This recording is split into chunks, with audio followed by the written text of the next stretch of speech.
Hello and welcome back to the channel. My name is Julie and today I would like to talk about my biggest project of 2025, which is an illustrated book. I am documenting the entire process of this big project. So I have a record of everything I have done, everything I have done right, but especially everything I have done wrong. So next time I can make less mistakes and I can make it easier on myself, basically. I thought it would be the perfect opportunity to talk about big, time consuming, scary projects and how I go about completing them. When I start a huge project like this one that's gonna take a lot of time, I'm expecting to spend an entire year on this project, a lot of work, because of course painting a book is a big endeavor, but it's also a lot of work that I have never done before, so I'm gonna have to figure things out as I go. And if you add on top the emotional side of things, because this is a childhood dream that I'm trying to realize, that's a lot. So when I start a huge project like this, I approach it with 4 big categories in mind in my timeline.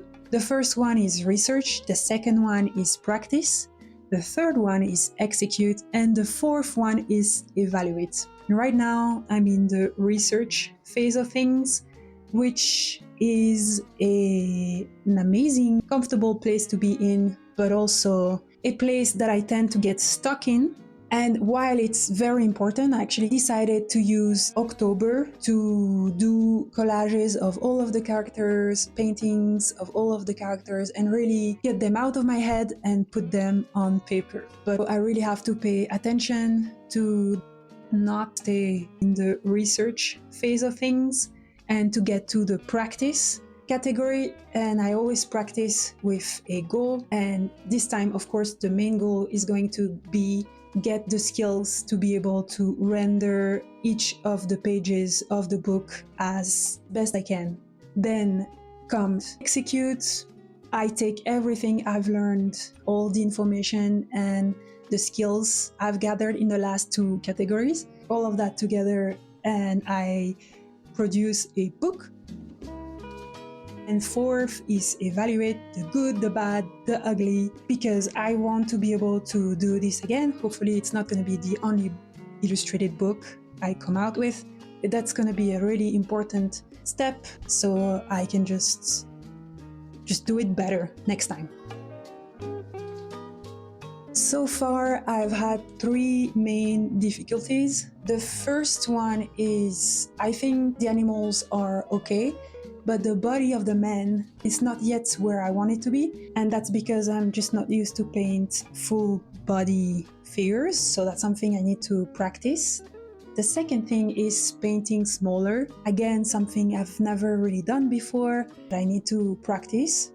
And the last thing is to paint the same thing over and over and keep it coherent. The next step is to put all of them together, so that's something I haven't done. I've done a sketch yesterday, which I'm pretty happy with, but I'm gonna have to put them in one illustration with colors and a background.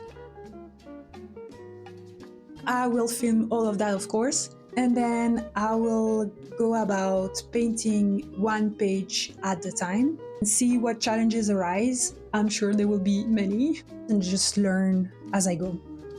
As I said, I will be working on this all year with loads of other smaller projects in between. If you want to follow along, it would be amazing. I think that's it. Thank you for watching, and I will see you soon. Goodbye! Oh, and I didn't explain the wall situation. I like to see what I'm working on in front of me. It really helps me visualize what I've done and what still needs to be done, and it keeps my brain in the project even when I'm working on other things.